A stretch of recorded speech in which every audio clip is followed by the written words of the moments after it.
ఓం శ్రీ అరుణాచలేశ్వరాయ నమః. నిన్న మనం కావ్యకంఠ గణపతి ముని అరుణాచలం రావడం, ఆయన తమ్ముడు ఆకలి వేస్తోందని అడగడం, రోజు ఒక శ్లోకం స్వామివారి ముందు చదవడం, అన్నం పెట్టించమని అడుగుతూ ఉండడం జరిగింది. అలాగ 1000 శ్లోకాలు అయిపోయాయి. రేపు 1000 శ్లోకాలు నేను నీ ముందు చదువుతాను, కనీసం అప్పుడైనా నాకు భోజనం పెట్టించు అని స్వామిని అడగడం. అయితే అక్కడి జనమంతా ఈ శ్లోకాలు వినడానికి రావడమే జరుగుతోంది తప్పితే అన్నం పెట్టేవాళ్ళు ఎవరూ కూడా లేకపోవడం జరిగింది. ఆ మరుసటి సాయంకాలం ఆయన అరుణాచలేశ్వరుడు ముందు నిలబడి 1000 శ్లోకాలు చదువుతారని తెలిసి ఎంతమంది జనమో అరుణాచలేశ్వర దేవాలయ ప్రాంగణం అంతా కూడా నిండిపోయింది. శ్లోకాలు వినడం కోసమని వచ్చేశారు. ఉద్దండ సంస్కృత పండితులతో సహా వచ్చారు. వారిలో భగవాన్ రమణులు, శేషాద్రి స్వామి కూడా ఉన్నారు. వారిద్దరూ కూడా వచ్చి చెరువు మూల నక్కి కూర్చుని వింటున్నారు. కానీ పరమ ఆకలితో నీరసించపోయి బాధతో ఉండి శ్లోకాలు చెప్తున్నారేమో కావ్యకంఠ గణపతి ముని గమనించలేదు ఇవంతా కూడా. ఆయన 1000 శ్లోకాలు చెప్పి వలవలా ఏడ్చేశారు అన్నం కోసం. అప్పటి వరకు మాట్లాడిన వాళ్ళు ఒక్కసారి ఆ ఊళ్ళో ఐశ్వర్యవంతులు అందరూ కూడా ముందుకు వచ్చి, మేము సిగ్గుపడుతున్నాం, ఇన్ని శ్లోకాలు రచన చేస్తే, హరసహస్రం చేస్తే తప్ప ఎవరూ అన్నం పెట్టలేదా మీకు? అన్నం పెట్టడం కాదు, మీలాంటి మహాపండితుడు అరుణాచల క్షేత్రాన్ని విడిచిపెట్టి వెళ్ళడానికి వీల్లేదు. అందుకే ఇక్కడి సంస్కృత పాఠశాలలో అధ్యాపకునిగా ఉద్యోగం ఇస్తున్నామన్నారు. ఈయన చాలా సంతోషం అన్నారు. సంస్కృత పాఠశాలలో అధ్యాపకుడిగా చేరారు. చిత్రం ఏమిటంటే వాళ్ళు నియమం పెట్టారు, మీరు తమిళ భాషలో చెప్పాలి, సంస్కృతంలో ఉన్న విషయాలను తమిళ భాషలో చెప్పాలి, కాబట్టి తమిళ భాషలో అనర్గంగా మాట్లాడడం మీకు రావాలన్నారు. ఆయన అన్నారు, నాకు ఉద్యోగం ఇచ్చేసేయండి, నేను ముందు పాఠాలు చెప్పడం మొదలు పెడతాను, 10 రోజులు సమయం ఇవ్వండి, 10 రోజుల సమయంలో అనర్గళంగా తమిళ భాషలో మాట్లాడి పిల్లలకు పాఠం చెప్తాను అని అన్నారు. అప్పటికి ఆయనకు ఒక్క ముక్క కూడా రాదు తమిళంలో. సరే చూద్దాం, ఇంత గొప్ప కవి ఏమవుతుందో అని ఉద్యోగం ఇచ్చారు. 11వ రోజున ఆ కళాశాల ప్రధానోధ్యాపకుడు అటుగా వస్తూ, 11వ రోజు వచ్చింది కదా, ఈయన ఏం చెప్తాడో చూద్దామని చెప్పి చూశాడు. ఆయన మాట్లాడుతున్న తమిళ భాష చూసి ఆయన తెల్లబోయారు. ఇంత గొప్ప తమిళం మనకు కూడా రాదు, 10 రోజుల్లో ఎక్కడ నేర్చుకున్నాడురా అని ఆయన ఆశ్చర్యపోయాడు. అంతటి సరస్వతీ కటాక్షం ఉంది ఆయనకి. సంస్కృత పాఠశాలలో చేరారు. విశాలాక్షమ్మ గారు కూడా కాపురానికి వచ్చారు. సంతోషంగా కాలం గడుపుతున్నారు. శివరామశాస్త్రి కొంతకాలమైన తర్వాత ఇంటికి వెళ్ళిపోయాడు. శివరామశాస్త్రి అంటే ఆయన తమ్ముడు. ఇలా కాలం నడుస్తూ ఉండగా అకస్మాత్తుగా ఆయనకు ఒక అనుమానం వచ్చింది. ఎన్నాళ్ళు ఇలా పాఠం చెప్పుకోవడం ఏమిటి, ఇంటికి రావడం ఏమిటి, పండితులందరూ చుట్టూ చేరడం ఏమిటి, వీళ్లతో కావ్యగోష్ఠి ఏమిటి, అసలు నేను తపస్సు చేసి ఎన్నాళ్ళయింది? ఇలా కాదు, నాకు ఈ కావ్యాది విషయాలలో ప్రవేశం ఉంది, కానీ నేను స్వరంతో వేదం నేర్చుకోలేదు కాబట్టి వేదం నేర్చుకుంటానని ఒక వేద పాఠశాలలో చేరాను. ఆ వేద పాఠశాలలో వేదాలన్నీ నేర్పే ఒక అధ్యాపకుడు ఉండేవారు. అనతి కాలంలోనే స్వరంతో వేదమంత్రాలన్నీ కూడా వచ్చేసాయి. తర్వాత ఆయన సాయణాచార్యుల వారు చేసిన వేదభాష్యాలన్నీ చదివేసి వేదం నేర్పిన గురువుగారికి కొద్ది రోజుల్లోనే వేదమంత్రాలకు భాష్యం కూడా నేర్పారు. అంతటి ఉద్దండుడు కావ్యగణపతి ముని. అంతటి సరస్వతీ కటాక్షం ఉన్నవాడు, మహానుభావుడు, అపర విఘ్నేశ్వరావతారం. అటువంటి స్థితిలో ఆయనకు ఒకరోజు అకస్మాత్తుగా ఒక ఆలోచన వచ్చింది. పైన మౌనస్వామి ఉన్నారంటారు కొండ మీద. అరుణాచలం వచ్చి ఇన్నాళ్ళయింది, ఇంతమంది గుంపులుగా పోయి చూసొస్తుంటారు, ఎప్పుడూ మాట్లాడడు అంటారు, ఒక్కసారి ఆయన్ని చూసొస్తే అనుకున్నారు. ఎక్కడుంటారు ఏమిటని విశ్వనాథ అయ్యర్ అనే స్నేహితుడిని అడిగారు కూడా తీసుకువెళ్ళమని. ఆయన సరే నేను తీసుకువెడతాను, విరూపాక్ష గుహలో ఉంటారు అన్నాడు. అక్కడే పద్మనాభస్వామి అని ఒక ఆయన ఉండేవాడు. ఆయన ఎప్పుడు రమణ మహర్షి గారి మీద నిందా ప్రచారం చేస్తూ ఉండేవారు. ఆయనకి ఏం తెలియదు, నేనే గొప్పవాణ్ణి, నాకే తెలుసు అంటూ ఉండేవాడు. ఆ పద్మనాభస్వామి మాటలు నమ్మి ఆయనకి అంతేవాసిగా మారిపోయాడు ఈ విశ్వనాథ అయ్యర్. అప్పటికి రమణ మహర్షి అనేవారు కాదు, వెంకట్రామన్ అనేవారు. ఈయన అన్నాడు, వెంకట్రామన్ దేం ఉందండి, ఆయనదేం గొప్ప కాదు, పద్మనాభస్వామి వారు చాలా గొప్ప, మేము ఆయన శిష్యులం, ఆయన చూపిస్తాం రండన్నారు. రమణలు ఎక్కడుంటారని అడిగారు ఈయన. విరూపాక్ష గుహలో ఉంటారు, అక్కడే పద్మనాభస్వామి కూడా కూర్చుని ఉంటారు. సరే, ఏదో మనకు కావాల్సింది దొరుకుతుంది కదా అని ఈయన చెప్పినట్టుగానే ఆయన వెళ్ళారు. పదండి అని చెప్పి ముందుకు వెళ్ళారు. దురదృష్టం ఏమిటంటే ఆ రోజున విరూపాక్ష గుహలో స్వామి లేరు, రమణలు స్వామి లేరు కదా, వెళ్ళిపోదాం అనుకుంటుంటే ఈయన అన్నారు, కాదు, ఇక్కడికి దగ్గరలో మామిడి చెట్టు కింద మా గురువుగారు పద్మనాభస్వామి వారు కూర్చుని ఉంటారు, రండి వెడదామని. సరే అని వెళుతున్నారు. చిత్రంగా ఆ లోపల పద్మనాభస్వామి కూర్చున్నారు. బయట ఒక బండరాతి మీద భగవాన్ రమణులు కూర్చుని ఉన్నారు. రమణులు అందరిలా అలా చూడరు. మీరు ఎప్పుడైనా ఆయన చిత్రపటాలు చూసారో లేదో, ఆయన చూపు గమ్మత్తుగా ఉంటుంది. అలాగే రామకృష్ణ పరమహంస గారి చూపు కూడా ఒక రకంగా ఉంటుంది. మీరు ఈసారి గమనించండి, ఆయన చిత్రపటం చూస్తే తిన్నగా ఇలా చూస్తున్నట్టుగా ఉండదు. సరే, వీళ్ళు వెళ్ళారు కదా. భగవాన్ రమణులు కావ్యకంఠ గణపతి ముని వంక అలా చూస్తున్నారు. ఆయన తేజస్సు చూశారు కావ్యకంఠ గణపతి ముని. ఎవరిది? రమణులది. అబ్బా, సూర్యుణ్ణి పోలి ఉన్నాడు రా మహానుభావుడని వంగి ఆయనకు నమస్కారం చేసి ఈ పద్మనాభస్వామి వంక చూశారు. చూడగానే తెలిసిపోయింది ఆయన సమర్థత ఎటువంటిదో. ఆయనకి నమస్కారం చేయకుండా ఈయన దగ్గర కూర్చున్నారు. కూర్చునేటప్పటికీ కావ్యకంఠ గణపతి మునిని తీసుకువచ్చిన ఈ విశ్వనాథ అయ్యర్ గుండెలు జారిపోయాయి. అయ్యో బాబోయ్, మా గురువుగారి పట్ల అవచారం అయిపోయింది. తర్వాత పిలిచి నన్ను దెబ్బలాడతారో ఏమిటో, ఏమిటి అలాంటి వాడిని తీసుకువచ్చావు అని కోపం వచ్చేసింది ఆయనకి. ఎందుకంటే ఆయనకి నమస్కారం పెట్టలేదు కదండి, రమణులకే నమస్కారం వంగి పెట్టారు ఈయన. కాబట్టి ఈయన భయపడుతూ ఉండగానే ఈ పద్మనాభస్వామికి కోపం వచ్చి, నువ్వేనా కావ్యకంఠ గణపతి మునివి? హరసహస్రం చెప్పేవాడివి నువ్వేనా అరుణాచలం దేవాలయంలో అని అడిగారు. అవునన్నారు. ఏది అంత పండితుడివా? శుక్లాంబరధరం విష్ణు అన్న శ్లోకానికి విష్ణుపరంగా ఈ శ్లోకానికి అర్థం చెప్పు అన్నారు. వెంటనే ఆ శ్లోకాన్ని విష్ణుపరంగా చెప్పారు. చెప్పి, మీరు నన్ను విష్ణుపరంగా అడిగారు, బ్రహ్మపరంగా కూడా చెప్తానని మళ్ళీ బ్రహ్మపరంగా అన్వయం చెప్పి పద్మనాభస్వామి వంక చూసి, బ్రహ్మగారితో సమన్వయం చేయడం ఏమిటి, ఎదురుగుండా కనబడుతున్న ఈ వెంకటరామన్ గారితో అన్వయం చేస్తాను చూడండి అన్నారు. అని శుక్లాంబరధరం, తెల్లటి గోచి పెట్టుకుని ఉంటారెప్పుడు విష్ణు. ఆయన కీర్తి దిగ్ధకాంతాల వ్యాపించింది. ఆయన అటువంటి స్థితిని పొందారు కాబట్టి విష్ణు. శశివర్ణం, తెల్లగా మెరిసిపోతున్నారు కాబట్టి శశివర్ణం. చతుర్భుజం, భుజం అంటే గెలిచినవాడని, కాబట్టి ఆయన మనోబుద్ధి చిత్త అహంకారాలని నాలుగింటినీ కూడా భుజించేశాడు, అంటే గెలిచాడు. గెలిచినవాడు కాబట్టి చతుర్భుజం. ప్రసన్నవదనం, ఆయన ముఖం చూడండి ఎంత ప్రసన్నంగా ఉంటుందో. కాబట్టి ప్రసన్నవదనం. ధ్యాయేత్, అటువంటి ఆయన్ని ధ్యానం చేస్తే సర్వ విఘ్నోపశాంతయే, అన్ని విఘ్నాలు పోతాయని అనేటప్పటికీ పద్మనాభస్వామికి ఎక్కడి లేని బాధ పుట్టింది. ఎంత బాగా వర్ణించారో చూడండి. శుక్లాంబరధరం విష్ణు అన్న విషయాన్ని విఘ్నేశ్వరుడికి మనం చదువుతాం. అటువంటిది విష్ణుపరంగా బ్రహ్మపరంగా చెప్పి రమణుల పరంగా కూడా చెప్పారు అంటే ఆయన ఎంత గొప్ప మునో చూడండి. అయితే ఒక చిన్న పొరపాటు పడ్డారు కావ్యకంఠ గణపతి ముని. వెంకటరామన్ ఒంటి మీద యజ్ఞోపవీతం ఉందా అని చూశారు. యజ్ఞోపవీతం మీద ఆయనకున్న శ్రద్ధ అటువంటిది. అది తక్కువేం కాదు, చాలా గొప్ప విషయం. అసలు యజ్ఞోపవీతం ఎందుకు వేసుకున్నాడో తెలియక, జీవితంలో ఒక్కసారి గాయత్రి చెయ్యక, రేపు పెళ్ళంటే ఇవాళ యజ్ఞోపవీతాలు వేసుకున్న దౌర్భాగ్యులకు దాని వైభవం అర్థం కాదేమో అని అనుకోవాలి. కానీ పుట్టిన దగ్గర నుంచి గర్భాశ్రమంలో ఉన్నప్పుడు కూడా ఆ సమయాన్ని కూడా లెక్కించి ఉపనయనం చేసుకుని సంధ్యావందనానికి ప్రాణం పెట్టే మహానుభావులకి యజ్ఞోపవీతం మీద అంత గౌరవం ఉంటుందంటే అందులో తక్కువ భావనే లేదు. దాన్ని తక్కువ చేసి చూడవలసిన అవసరం లేదు. చూడండి, చాలామంది యజ్ఞోపవీతం వేసుకుంటారు కానీ అది నల్లగా అయిపోయి దాన్ని అసలు రుద్దుకోవడం, స్నానం చేసేటప్పుడు అనేది చెయ్యరు.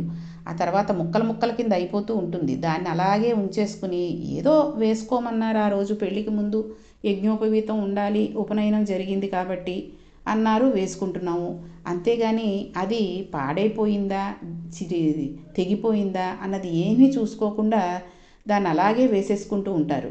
అవతల పితృకార్యాలు చేయనివ్వండి, తర్వాత శుభకార్యాలు చేయనివ్వండి, పిల్లవాడికి స్నాతకం చేయనివ్వండి, అది మార్చుకుని కనీసం ఆ ఒక్క రోజైనా ఉదయం లేచి సంధ్యావందనం చేసుకుని పిల్లవాడికి స్నాతకం చేద్దామని కానీ, లేకపోతే సంధ్యావందనం చేసుకుని పితృదేవతలకి ఆ రోజు తద్దినం పెడదామని కానీ ఆలోచనే ఉండదు. అది మళ్ళీ ఎవరో చూసి చెప్తే గబగబా వచ్చి మన్నాడు ఎప్పుడో మార్చుకుంటారు. మళ్ళీ ఏ ఏడాదికో. అసలు జంధ్యాల పౌర్ణమి అంటే అర్థం తెలియని వాళ్ళు కూడా చాలామంది యజ్ఞోపవీతం వేసుకునే వాళ్ళకి తెలియకుండానే ఉంటుంది. ఏదో మార్చుకోమంటున్నారు. అసలు యజ్ఞోపవీతం వేసుకునేటప్పుడు గాయత్రి చదువుకోవాలి, దాన్ని ఎలాగా ఆ ముళ్ళు ఎందుకు వేస్తారు, ఎలా వేసేవి తెచ్చుకోవాలి అనే కానీ మామూలు దారాలతో చేసి ఎక్కడక్కడ ఇంత కొలతలతోటి ముళ్ళు వేసేసి అమ్మేటటువంటి యజ్ఞోపవీతాలు తెచ్చుకుని కూడా వేసేసుకుంటున్నారు ఈ రోజుల్లో. కాబట్టి యజ్ఞోపవీతం పరమం పవిత్రమైనది. అది చాలా కార్యక్రమాలలో మనకి యజ్ఞోపవీతం ఉందా లేదా అన్నది చూసే చేస్తూ ఉంటారు. అందుకే భార్య పోయిన వాళ్ళకి యజ్ఞోపవీతం ఉండదు. భార్యకి మంగళసూత్రం ఎంత పవిత్రమైనదో భర్తకి యజ్ఞోపవీతం అంత పవిత్రమైనది. భర్త లేకపోతే మంగళసూత్రాన్ని ఎలా ఉంచరో భార్య లేకపోతే యజ్ఞోపవీతాన్ని కూడా ఉంచుకోరు మగవాళ్ళు. వాళ్ళకి ఇంకా ఎటువంటి అర్హత ఉండదు. యజ్ఞోపవీతం ఉంటేనే ఒక యజ్ఞమైనా యాగమైనా హోమం అయినా చేయడానికి వాళ్ళకి అర్హత ఉంటుంది. అది లేనినాడు వాళ్ళు ఆ పీటల మీద కూర్చునే అర్హత ఉండదు. కాబట్టి యజ్ఞోపవీతాన్ని అంత పవిత్రంగా చూసుకోండి. ఈయన రమణుల వెంపు చూశారు యజ్ఞోపవీతం వేసుకున్నారా లేదా అని. ఆయనకి ఒంటి మీద యజ్ఞోపవీతం లేదు, కాషాయం కట్టుకోలేదు, తెల్లటి గోచి పెట్టుకున్నారు. అసలు ఈయన సంప్రదాయజ్ఞుడేనా, మనం ఆయనతో మాట్లాడదగిన వ్యక్తేనా అన్న అనుమానం వచ్చింది. ఎందుకో అకస్మాత్తుగా ఆయనకి అలా వచ్చి ఆయన తేజస్సు చూశారు, నమస్కారం చేశారు, దిగి వెళ్ళిపోయారు. ఆ తర్వాత ఇంకెప్పుడు ఆ కొండ మీదకి రాలేదు, ఆ కిందనే ఉండిపోయారు. ఆ సంస్కృత పాఠశాలలో ఉద్యోగం కూడా వదిలిపెట్టేశారు. మళ్ళీ తీర్థయాత్రకు వెళ్ళారు. చాలా చోట్ల తపస్సు చేశారు. కానీ విచిత్రం ఏమిటంటే ఆయనకు అంత పట్టుదల. ఒకసారి తారామంత్రం తెలియని వాడివి నువ్వో విద్వాంసుడివా అన్నాడు ఒక ఆయన. అంతే. ఆయన తారామంత్రోపాసన పొంది సిద్ధి పొందారు. రేణుకాదేవి దర్శనం పొందారు. పరశురామానుగ్రహం పొందారు. అందుకే ఆయన వాక్కుతో అగ్ని కురిపించగలరు. ఆయన నోటితో అన్నారంటే అగ్నిహోత్రం పడవలసిందే. అంతటి మంత్రసిద్ధులు పొందారాయన. ఇంత తపస్సు చేసి మళ్ళీ అరుణాచల క్షేత్రానికే వచ్చారు. ఆయనకు తపస్సు మీదున్న ప్రీతి అటువంటిది. ఆయన ముందు దుర్గమ్మ తల్లి కోవెల దగ్గర కూర్చుని తపస్సు చేశారు. అక్కడ మేకలు కాసుకునే వాళ్ళు అరుస్తూ ఉండేవారు. ధ్యానభంగం అవుతోందని అమ్మవారి దగ్గర అనుమతి అడిగి ఆవిడను శ్యామలాదేవి అంటుండేవారు. పచ్చయమ్మన్ కోవిల్ అంటుంటారు అక్కడ. నైరుతి లింగం దగ్గరికి వెళ్ళిపోయారు. ఈ అమ్మవారు అక్కడ దుర్గా అమ్మవారిలా ఉండే గుడి కూడా పెద్ద గుడి. మనం ఈ రమణుల ఆశ్రమానికి కొంచెం దూరంగా ఉంటుంది. మనం గిరి ప్రదక్షిణం చేసేటప్పుడు కనిపిస్తూ ఉంటుంది. నైరుతి లింగం దగ్గరికి వెళ్ళి ఈయన కూర్చున్నారు. నైరుతి లింగం ప్రదక్షిణ మార్గంలో కొంచెం లోపలికి వెడితే కనబడుతుంది. నైరుతిలో ఒక పక్కకి చిన్న గుడిసె లాంటిది వేసుకుని దానికి ఒక చెక్క తలుపు లాంటిది ఒకటి పెట్టుకుని రాత్రింబవళ్ళు అందులో కూర్చుని తపస్సు చేస్తూ ఉండేవారు. అలా తపస్సు చేస్తున్న రోజులలో ఒక ఆశ్చర్యకరమైన సంఘటన జరిగింది. ఆయన ఒకసారి అరుణాచలేశ్వరుని రథాన్ని చూశారు. అరుణాచలేశ్వరునికి ఉన్న రథమంత రథం ఇక ఏ ఈశ్వర స్వరూపానికి ఉండదంటారు. అక్కడికి వెళ్ళినప్పుడు రథ దర్శనం కూడా చేసుకోండి. 14 భువనాలు ఎలా ఉంటాయో అలా 14 అంతస్తుల కొయ్యతేరు అరుణాచలేశ్వరునికి. ప్రత్యేకించి కృతికా ఉత్సవానికి 8వ రోజున ఆయన నందివాహనారూఢుడై ఆ మరునాడు కొయ్యతేరు మీద వెడుతున్నప్పుడు ఆ విలాసం ఆ వైభవం చూసి తీరాలంటారు. అంత పెద్ద రథం. ఎవరైనా ఆ సమయంలో వెళ్ళినా దర్శనం చేసుకోవడానికి కిక్కిరిసిపోయి ఉంటారు భక్తులు. కాబట్టి కుదరదు కాబట్టి ఒకవేళ కుదిరిన వాళ్ళు చాలా అదృష్టవంతులు అనుకోండి. కుదరదు కాబట్టి మామూలుగా వెళ్ళినప్పుడైనా ఆ రథాన్ని ఒక్కసారి దర్శనం చేసుకోండి. అంత పెద్ద రథం అది. ఆ రథం వంక చూశారు ఈయన. చూసి ఆయన 14 భువనాలను ఏకకాలమందు చూడలేరు. కానీ ఈ రథాన్ని అందుకే ఇలా నిర్మాణం చేశారు. 14 భువనాలను నడిపించగలిగిన పరమేశ్వరుడే 14 భువనాల రూపంగా ఉన్న ఈ రథస్థితుడై ఈ లోకాన్ని నడుపుతున్నట్లుగా కనపడతాడు. అందుకే అరుణాచలంలో రథోత్సవం నాడు దర్శనం చేయడం అంత గొప్పదని భావన చేస్తారు. వెళ్ళి ఈయన చూసొచ్చి అబ్బాయి ఎంత బాగుందో, 14 భువనాలను పాలిస్తున్న పరమేశ్వరుడు ఆ రథం ఎక్కితే ఎలా ఉంటుందో ఊహించుకుని వెళ్ళి మళ్ళీ తపస్సు చేసుకుంటున్నారు. చీకటి పడిపోయిన తర్వాత బయటకు వచ్చారు. బయటకు వస్తే కొంతమంది మాటలు వినపడుతున్నాయి. అరుణాచలంలో ఇవాల్టి ఉదయం రథోత్సవం కోసం కొయ్యతేరులో స్వామివారిని పట్టుకుని బయలుదేరారు. ఖచ్చితంగా ఈయన పనిచేసిన సంస్కృత పాఠశాలకు ఈయన అరుణాచలం రాగానే అన్నం తినడానికి అడిగిన ఈ అన్నదాన సత్రానికి మధ్యలో రగం ఆగిపోయింది. ఎంతమంది దానికి మరమ్మత్తు చేసేవాళ్ళు వచ్చారో, ఎన్ని వేల మంది వచ్చారో, ఇంతమంది మోకులేశారు, లాగారు, తోశారు. ఏం చేసినా అంగుళం కూడా రథం కదలలేదు. పరమేశ్వరుడికి ఏదో ఆగ్రహం వచ్చింది. రథం ఆగిపోయింది. ఏమీ తేడా కనబడడం లేదు. మరునాడు మధ్యాహ్నం 12 అయ్యేటప్పటికీ రథం వెళ్ళి మరొక వాహనం మీదకు మారకపోతే స్వామి దేవాలయం అంతా ప్రాయశ్చిత్తం చేయవలసి ఉంటుంది. అందరూ హడిలిపోయారు. ఇలా మాట్లాడుకుంటూ ఉన్నారు. ప్రధాన అర్చకుడు కూడా బాధపడుతూ ఇంటికి వెళ్ళిపోయాడు. ఆలయ అధికారులు వెళ్ళిపోయారు. ఎవరో కొద్దిమంది మాత్రం ఉన్నారు. ఆయనకి అకస్మాత్తుగా ఒక మాట వినబడింది. లోపల కూర్చుని ఉన్నారు కదండి ఈయన. అరుణాచలేశ్వరుడు నీకోసమే ఆగిపోయాడు, నువ్వు వెళ్ళు, రథం కదులుతుంది అని. ఇది నిజమా? నాకు ఈ మాట వినబడిందా అని ఆయన ఆశ్చర్యపోతున్నారు. మళ్ళీ వినబడింది. చెవిలో ఎవరో చెప్పినట్లుగా వినబడింది. సరేనని బయలుదేరి రథం దగ్గరికి వెళ్ళారు. అప్పటికే బాగా చీకటి పడిపోయింది. రాత్రి చాలా ఆలస్యం అయిపోయింది. ఆయన వెళ్ళి చూసేసరికి రథం చుట్టూ ఒక 10 మంది కాపలా ఉన్నారు. ఇప్పుడు రథం కదలడానికి నేను చెయ్యేస్తే కదులుతుందని చెప్తే డాంబికంగా ఉంటుంది. ఈశ్వర, రేపు ఉదయం వస్తాను, నన్ను మన్నించమని వెళ్ళిపోయి మళ్ళీ ధ్యానానికి కూర్చున్నారు. తర్వాత బడిలిపోయి పడుకుని నిద్రపోయారు. ఈశ్వర శాసనం ఎప్పుడూ బ్రహ్మముహూర్తంలో లేచే వ్యక్తి ఆ రోజు బాగా తెల్లవారిపోతే కానీ నిద్ర లేవలేదు. ఇది ఈశ్వరుడి అనుగ్రహం అంటూ ఉంటారు చూసారా, ఈశ్వరుడి శాసనం అంటారు చూసారా, అదనమాట. మెల్లిగా లేచి తాను ఆ రోజు చేయవలసిన అనుష్ఠానం చేస్తే తప్ప బయటికి వెళ్ళడు. స్నానం చేసి అనుష్ఠానం అంతా చేసుకునేటప్పటికీ 10 అయిపోయింది. పరిగెత్తుకుంటూ రథం దగ్గరికి వచ్చారు. వచ్చేటప్పటికి ఇంకా నిపుణుల్ని తీసుకువచ్చారు. ఇంకా జనం వచ్చారు. మోకులేస్తున్నారు, లాగుతున్నారు, తోస్తున్నారు. అంగుళం కదలడం లేదు. మీరు కావ్యకంఠ గణపతి ముని చిత్రపటం చూశారో లేదో కానీ చాలా సన్నగా ఉంటారు ఆయన. ఈయన వాళ్ళందరినీ తప్పుకోమని ఒక్కసారి దగ్గరికి వెళ్ళారు. వెళ్ళి అరుణాచలేశ్వరుని ఎదురుగుండా నిలబడి, అప్పా, మీరు పిలిచారు, వచ్చాను, కాబట్టి ఇప్పుడు మీరు సంతోషంగా బయలుదేరండి, రథం కదలాలి స్వామి అని పక్కకెళ్ళారు. అంతే, రథం కదిలింది. 12 గంటల లోపల దేవాలయానికి వెళ్ళిపోయింది. ఎవరో కావ్యకంఠ గణపతి మునట, ఇక్కడే సంస్కృత పాఠశాలలు చెప్పేవారట. ఆయన నైరుతి లింగం దగ్గర తపస్సు చేస్తున్నారట. ఆయన వస్తే రథం కదిలింది. ఏమిటి విచిత్రమైన ఆయన వెంటబడ్డారు జనం. ఆయన ఎవ్వరికీ కనపడకుండా బ్రాహ్మణ వీధిలోకి వెళ్ళిపోయారు. అక్కడ విశ్వనాథ అయ్యర్తో కలిసి భోజనం చేశారు. వెంటనే ధ్యానంలోకి వెళ్ళిపోయారు. ఆ ధ్యానంలో ఆయనకు ఒక విషయం వినబడింది. నువ్వు వస్తే తప్ప రథం కదలలేదు అంటే నువ్వు గొప్పవాడివని ప్రకటించడానికి రథం కదలలేదా? నువ్వు పరమ భక్తుడివని లోకానికి తెలియచెప్పడం ప్రధానమా, లేకపోతే నిన్ను చూడాలని అరుణాచలేశ్వరుడు కదలలేదా? ఎందుకు కదలలేదు రథం? ఎందుకు ఆగిపోయింది? నువ్వు వెళ్ళాక ఎందుకు కదిలింది అని. ఆయనకు ఆ రథం కదలాలంటే నువ్వు ఆయన దగ్గరికి వెళ్ళాలి.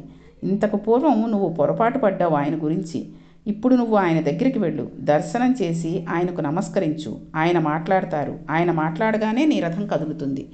ఇన్నాళ్ళు తపస్సు తపస్సు తపస్సు అని తిరుగుతున్నావుగా, ఇప్పుడు అసలు తపస్సు అంటే ఏమిటో తెలిసి నీలోని రథం కదిలి అద్భుతమైన కవనము, లోకాన్ని ఉద్ధరించగలిగిన స్తోత్రాలు, మంత్ర సంబంధమైనవి నీ నుండి జాలువారుతాయి.